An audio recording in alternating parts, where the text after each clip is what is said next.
Come on in, Joe.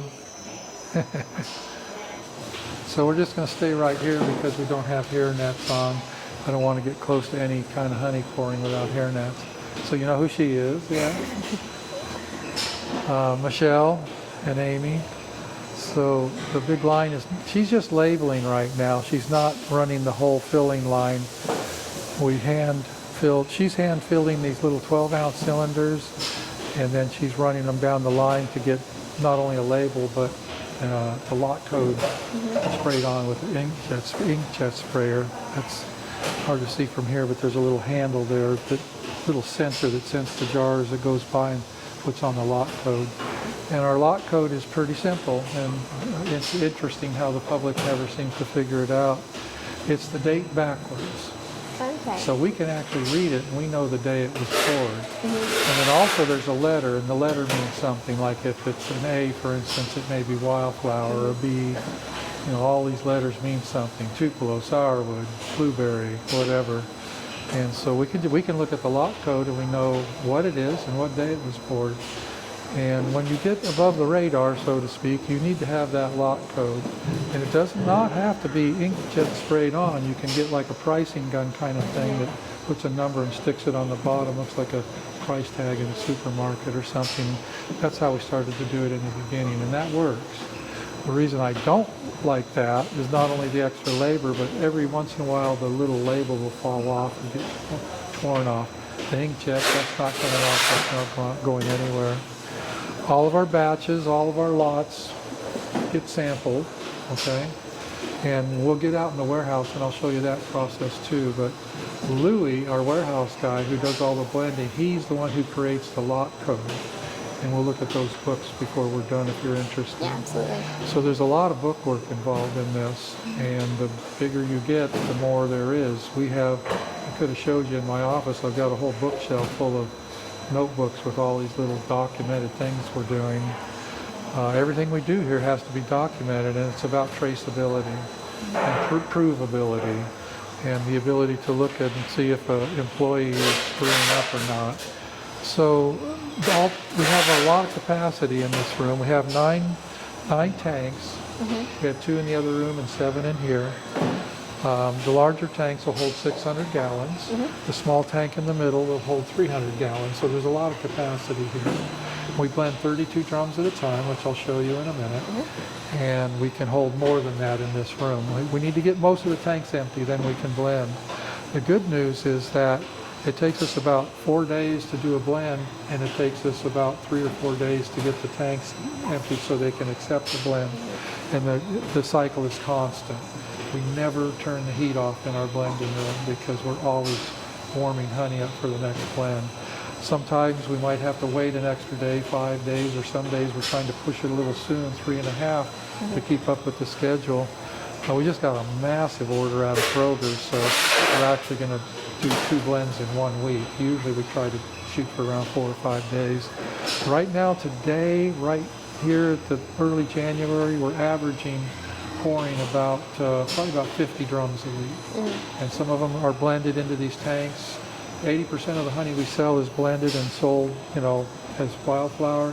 And then the varietal we do by bottling straight out of the drum with a fill master and a filter and all that. When the big machine is running, we have 4 heads going at once.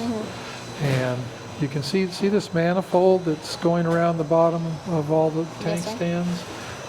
All those tanks are hooked into that manifold by simply opening the valve. And so right now, all the valves are closed because that machine is not running. So we bottle at 95 degrees.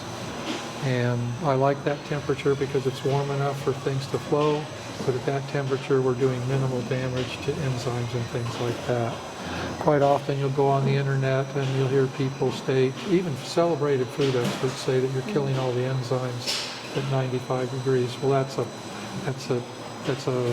very misleading. It's a half-truth. There's always an equation involved when you're talking about changes that occur in honey. And it could have to do with moisture and temperature, or temperature and time, or all these possible combinations. When we're talking about the degradation of enzymes, it has to do with time and temperature.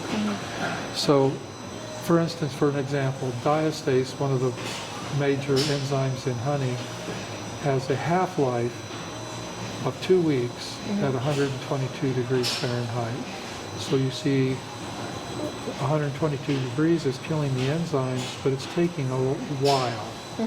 So there's this equation. So if you heat your honey up to 95 degrees for a few days, are you doing damage? Yeah, of course you are. But is it minimal? I believe so. But you also have to keep in mind that a colony of bees is keeping their chamber at 95 degrees. So this idea that 95 degrees is killing the enzymes, they might want to take a little closer look at that. Because honestly, if you look at it closely, honey is degrading already in the beehive before we even process it. So even 68 degrees Fahrenheit has a half-life of 1,000 days. So room temperature is actually killing the enzymes. It's just taking a long time.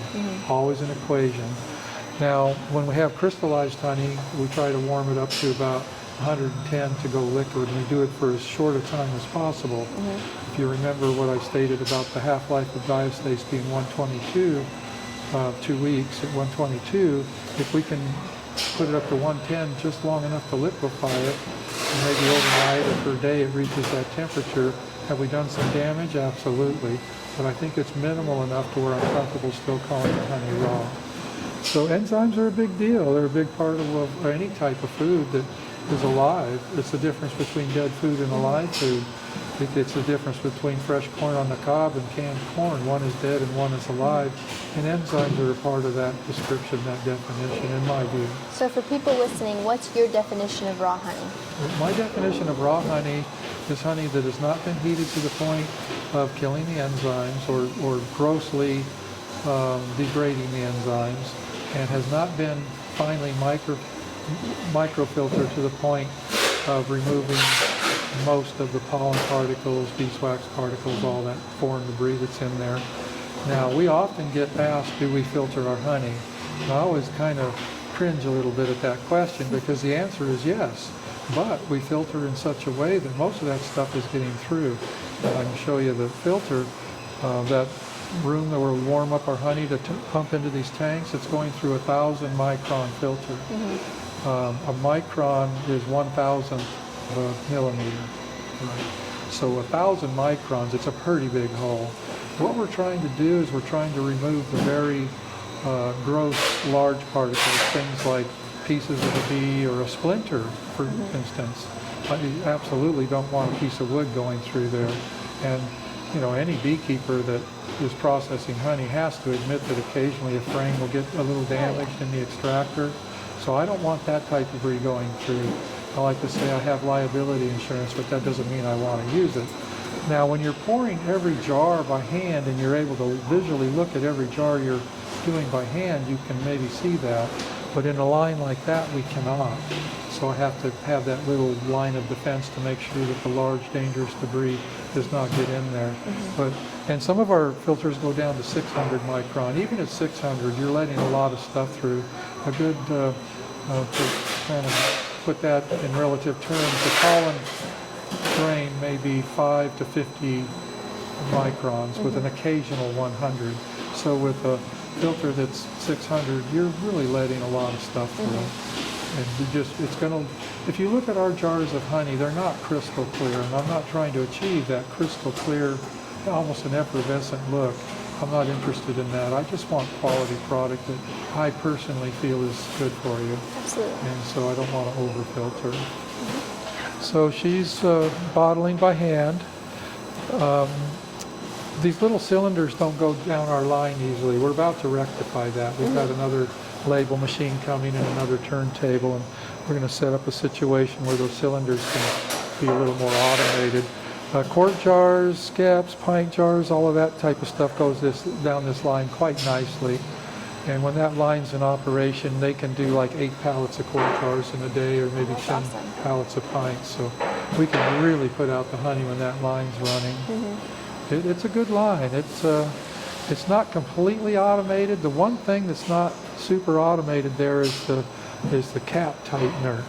You can buy cap tighteners that install the cap and tighten it, and I went this route where it just tightens the cap because we have such a variety of caps, and every time you change cap you got to do a little tweaking, and so I've chosen to just have somebody stand there and just start the threads on a cap, and then that machine will tighten it. Of course, the next step is lock coating and then labeling, and then what Selena's doing there, putting it in cases. And the lock code goes all the way to the cases too. Not only is the lock code on the jars, but it's also on the cases. And when Louis does a blend, you see from afar, can you see the little white stickers on every tag? Yes. On every tank? That's the lock code. So every time he does a fresh blend, he puts the lock code number on it. And so these people that are working in the room can set the machine and put the lock code on the box and do everything. Even a bucket of honey will get a lock code put on it. So this is Louis right here. He's the one that does all this work. Hey, Louis. He's the cook. He's the chef. We put our heads together. Yeah, he's good at it though. So about once a month or so, we'll put our heads together and we'll look at the inventory that's in the warehouse, and we'll figure out if we need to put a little more of this or a little less of that in the blend, so it's all turning out, the numbers work in the end. And you learn if you put too much, it tastes bad. You get cut back on that. Yeah, and interestingly enough, some honeys that might be a little objectionable when you taste them pure, when they're in the blend, it can be like a spice in soup, Something, a standalone spice might not taste very good, but when you put it in the mix, suddenly it helps. Honey can be the same way. I think a lot of people blend wine and other types of foods the same way. We try to just do the best we can. Again, like I told you earlier, I don't try to claim we got the best honey taste in the world, but it's decent. It's above average when you look at all the rest of the generic honeys on the supermarket shelf. So Louis actually blending right now, aren't you? We could go look at that if you want. So whatever valve is open, that's the tank he's blending into. So when I was here this morning, those tanks over there were empty, so he's slowly filling those tanks. So obviously this is our extracting room, but this time here it just turns into part of the processing. Honey boxes, cases everywhere, and that's okay. We won't use this machine again until June. So let's get real close to the door and I'll try to explain what's going on in here.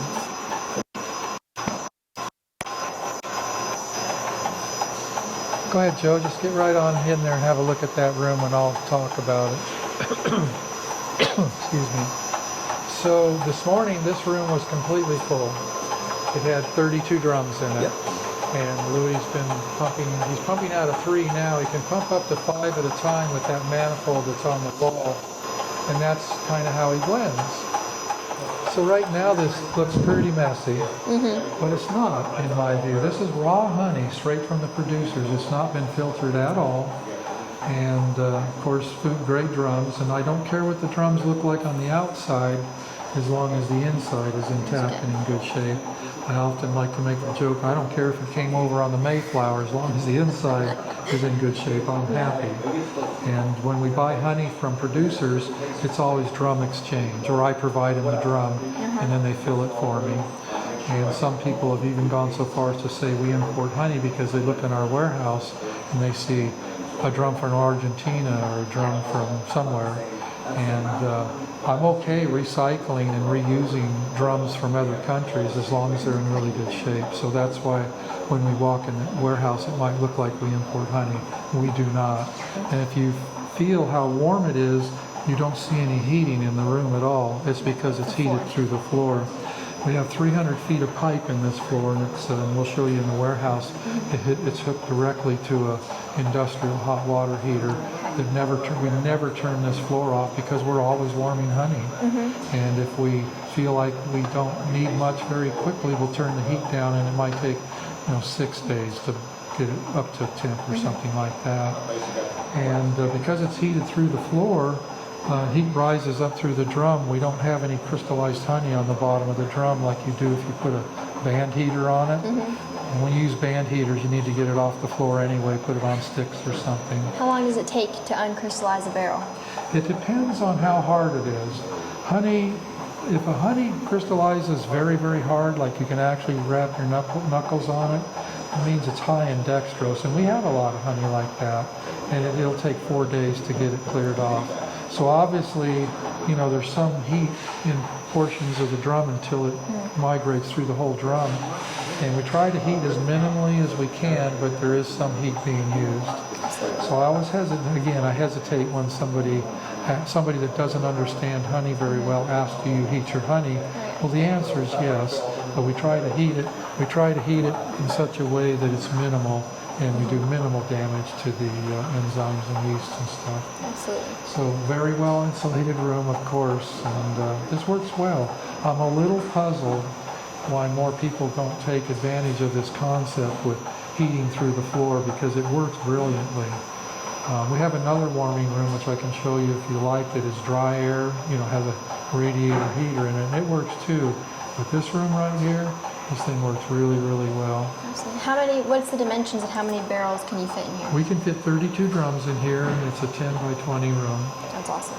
Yeah, I engineered it to take 18 drums. That's what I thought we'd be blending each time. I thought we'd have a big walkway down the middle.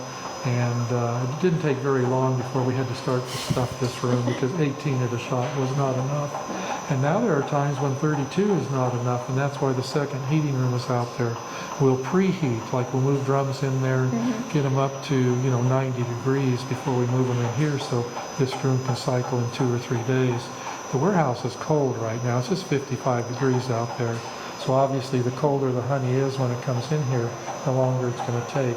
But back to how hard it is, if it's just kind of a soft slurry, even though it's crystallized, that'll liquefy quicker. It's that real hard stuff that has a lot of dextrose in it. That's the stuff that can take 4 days or 5 days if it's really, really cold. All right, so what are these right here for? Okay, well, these are the filters I spoke about that have the 1,000 micron filter in them. So we actually push the honey through. This is a 5-horse progressive cavity pump, and it pulls really well. That 3-inch line in there, it does a really good job of pulling honey through there. And then it pushes it through these 2 filters of 1,000 micron. The pipe goes through the ceiling over into the other room, and of course it drops into whatever tank we have the valve open. And if it gets real clogged, we can watch these pressure gauges, and it'll tell us if pressure is building up excessively, we'll know that the filters are clogged. And that sound is he just finished sucking out of one of the drums. So our pressure is pretty low right now, so we're in good shape. Almost always he can make it through a whole blend with just one filter, but occasionally if we have honey that's got a lot of wax in it and stuff like that, we'll have to change the filter halfway through. So quite often if we have a varietal honey that we don't actually want to blend or run through the whole system, we'll bottle straight out of a drum. And what she's got going on here, we're using a Dadant Fill Master. We have 3 of them. And we also have a Chatham filler that's much like this. So we've got 4 semi-automatic machines, and quite often we're using 3 of them. We have a 4th one in case one breaks. We can't afford a breakdown. In this business, you need 2, or you need a backup on everything, even your smoker and your hive tool, in case you lose it or run over the smoker with a truck. So, what are you pouring right now? Clover? Clover, yes. Okay. This clover is from Montana. It has a lot of dextrose in it. When I was checking this yesterday, this was hard as a rock. You couldn't even dig it out with your finger. It took a hive tool or a spoon or something to dig it out. That's a sign that it has a lot of dextrose in it. This is extremely good honey. It's Sainfoin, S-A-I-N-F-O-I-N, Sainfoin clover. It's exceptionally good, and you can tell by the color in that jar that's also exceptionally light. It's really good honey, and I got 2 semi-loads of it last year, and that's what we're selling is our clover honey. Of course, we're honest, and we tell people it comes from Montana.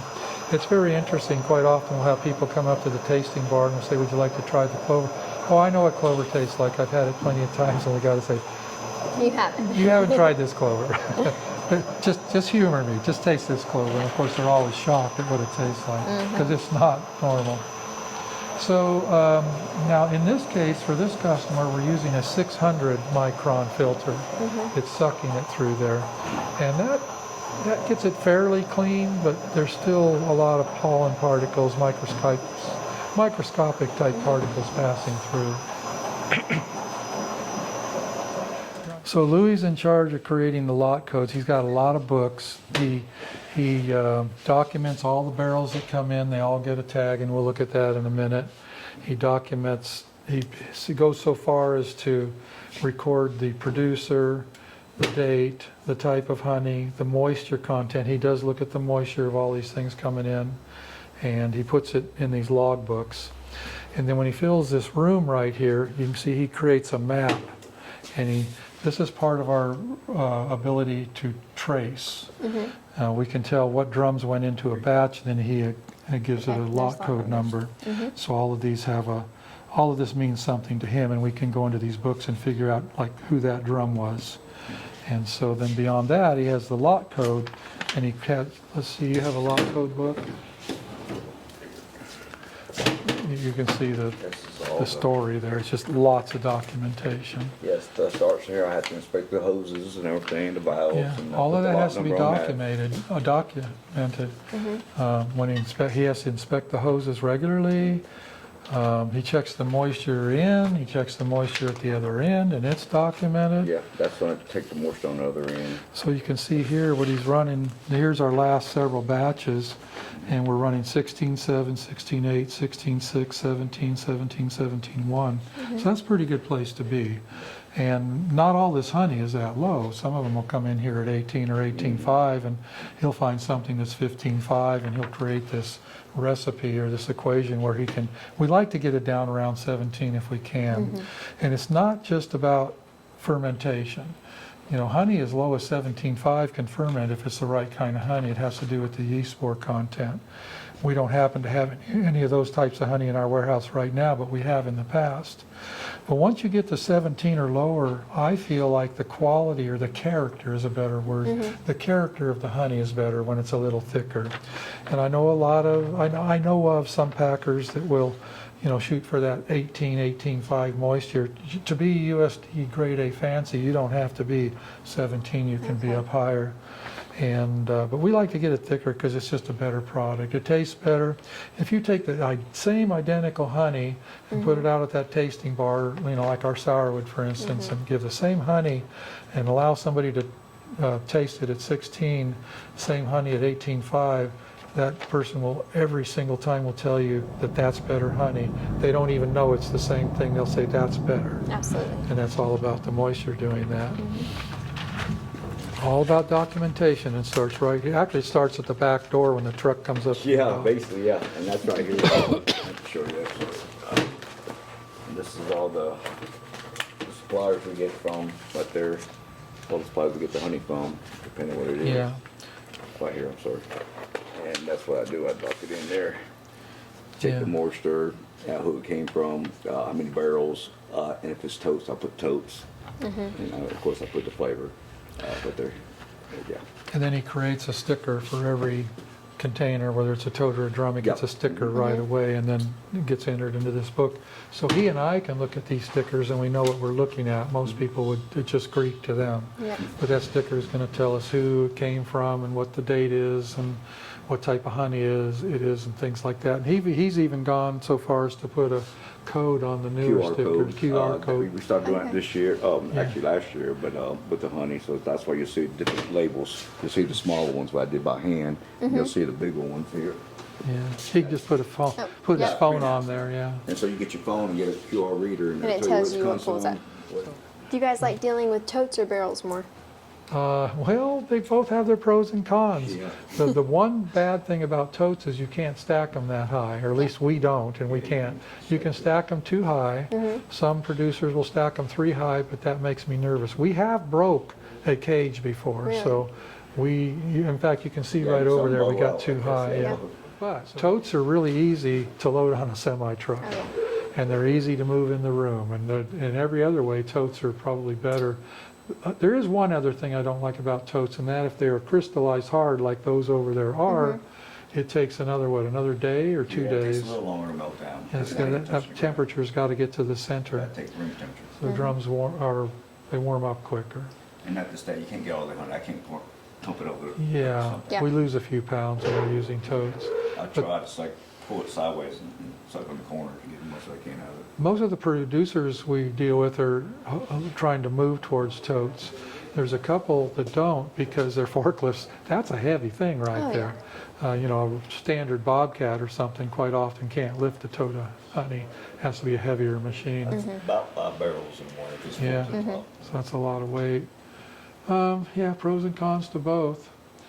So I'll show you the other warming room. It's actually of interest because it's a different way of accomplishing the same thing. Okay, awesome. So This room here is, you want to tell them? Yeah. Well, we created this room because we just simply weren't able to keep up. So this 55-degree honey that's in the warehouse, you can move it in here and at least pre-warm it a little bit, so it might only take 2 days in the other room. And what we're doing here, let's open the door so we can get more light in here, Louis. So Joe, let's show that radiator up there. There's not a heating device like a furnace in this room. The heat is outside the room and we pipe it in hot water to that radiator right there in the ceiling.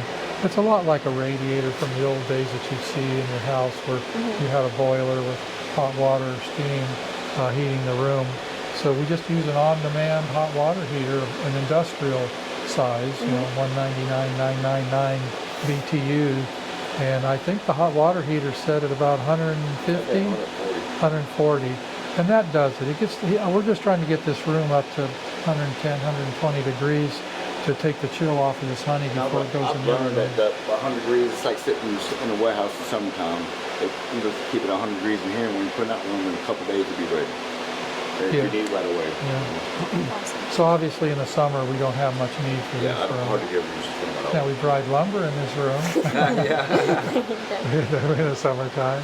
And of course the fan in the ceiling just circulates the air all around. Yeah, it's just room temperature basically. Yeah. Instead of, I was almost going to say I overbought this year, but I didn't really overbuy on purpose.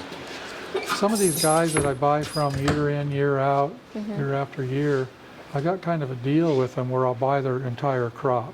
Okay. And this year, a bunch of them had a bumper crop. So we ended up with a bunch more honey than normal. I've got enough honey to last a year now. Usually we try to have enough honey to last till the next spring, plus a little cushion. And this year we've got more than that. But you know, you never know. Next year could be a bad year, even in the spring, and we have enough honey. This is the first time in my career that I have enough honey to last a year in case it's a complete bad year everywhere. and that's basically how I decided what to blend with. I calculate what I'm gonna have, how much I could use this blend, this stock flavor here, and I say when the next time I'm gonna get that flavor. That's true. Yeah, we have to wait and see if it comes to us the next year. Yeah, well, I see. I calculate for the time it's harvest season, and I was like, I can only use 5 of these per blend until we get some more. So honey around the country is changing. For example, the honey in North Dakota used to be considered some of the best. Now some packers are shying away from North Dakota honey because it has a lot of canola in it. I don't want canola honey in here because it crystallizes too quickly. The taste is mediocre. It's good enough, but it's not as good as some of this other, you know, Montana clover and Wisconsin wildflower is great. And, you know, and our own honey, our North Carolina, Georgia honey is really good stuff. Oh, yeah. And that's kind of over here. Some of this honey's ours. We didn't have a bumper crop this year. We did okay, but it was good enough. But of course, we always want to see the big bumper crop. Oh, yeah. And sourwood's the biggie, right, John? Oh, yeah. Got to make that sourwood. So, yeah. Awesome. Thank you so much, Mr. Bob, for showing us around. I really appreciate it. Is that enough information, you I think? think so. Or whatever. Do you have? I can't think of anything I'm else. going to take Yeah. a shot of the up front. Oh, yeah. Let's go into the retail. Wing. All right, Mr. Bob. So what is your top seller in stores? And then what is the different shelf price between what they sell at the store versus what you're able to sell at retail here? Okay, so you probably know the answer to this one. It's sourwood. That is absolutely the best seller. Number 2 is our own local wildflower. And I think partially because it's local. A lot of people from even other states walk in here and go, what's local? What do you got from right here? And our local wildflower is decent honey. It's not the best, but it's decent. And that's our number 2 seller. Number 3 is probably this clover I talked about from Montana. And then number 4 would be the black sage from California. That's a really good seller too. Let's see, Tupelo is a good seller. A lot of people don't know what it is, but the people that do know it's a good Cadillac grade honey. We have Gallberry, that's a slow seller, and I'm convinced it's not because of the flavor of the honey, it's because the name of the honey. People are turned off by the word Gallberry. So our comb honey is interesting. We're using comb that was produced in South Georgia, and then we're covering it with black sage. And the reason we're using black sage around it is because it doesn't crystallize. Okay. We have 3 honeys here that won't crystallize if they're pure. Black sage, Tupelo, and sourwood. There's not a lot of those. I'm not even sure what other honeys fit that description, but those 3 do. The clover crystallizes pretty quick, like I mentioned. It gets pretty hard. The blueberry can crystallize fairly quick, not quite as bad as the clover. The South Georgia wildflower is not bad. It has some gallberry in it, so it's not too bad. And of course, our sourwood doesn't crystallize at all. And what about on store shelves? What are you guys selling in Kroger's and Walmart's, things like that? Honestly, they charge more than I do because I guess they feel like they can. A store like Kroger's or Walmart, they actually look at how much revenue your product is generating in relationship to the square inches or square foot of space you're taking. And our numbers are pretty good. I've been told that by our food broker that helps us deal with Kroger. Our square inch revenue is really good. Now, one thing we've done in Kroger is we've made a separate stand, a nice little attractive stand that probably holds about $800 worth of honey. Takes a small footprint. It's only about 16 inches deep and about 22 inches wide, and it makes a lot of money. Anytime you can put your honey on a separate standalone shelf inside a supermarket, your sales will skyrocket in relation. I don't know an exact equation. It's at least 4 times as much, maybe 6 or 8, I don't know. But when we have honey in stores where all we have is our little SKU with the rest of the honeys, it's dramatically lower than if we have our own stand. And you can't talk every store into letting you have your own stand.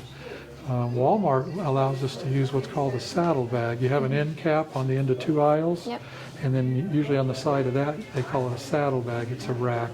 And we can get on that saddle bag and be, even if we're right beside the other honeys, if we're on a saddle bag, we'll sell a huge amount more. A saddle bag in Walmart probably holds $900 or $1,000 of honey. And we have 2 people that service our Walmarts. One guy does most of them, and my son does a few. And a good Walmart store will gross, $500 or $600 in wholesale what we're selling to them a week. That's a good place to be. They don't even come close to that if we don't have the saddle bag. So we got some creamed honey. We do not make our own creamed honey. We actually sell honey to the people that make it, and then we buy it back from them. We have 2 producers of creamed honey that we used. One's in Tennessee and one's in Nebraska, and they both do a good job. So right up here you can see the sign that, oh, you're okay. So the sign shows where everything's coming from. So we, in the beginning I wondered if that would be a problem, and it turned out to be the opposite. People like the idea of knowing what state it came from. In some cases it's attractive. We sell a lot of buckets right here, wholesale and retail. I don't know how many a week. We go through a couple dozen retail buckets of wildflower a week. We do not try to stock these other varieties because we never know if they're going to sell or not in a 5-gallon bucket. They're more expensive. The wildflower, like the blend we've been looking at in the building, it's the least expensive honey we have, so it's by far our best seller. And that's what we stock for retail 5-gallon buckets. We sell a lot of them. Awesome.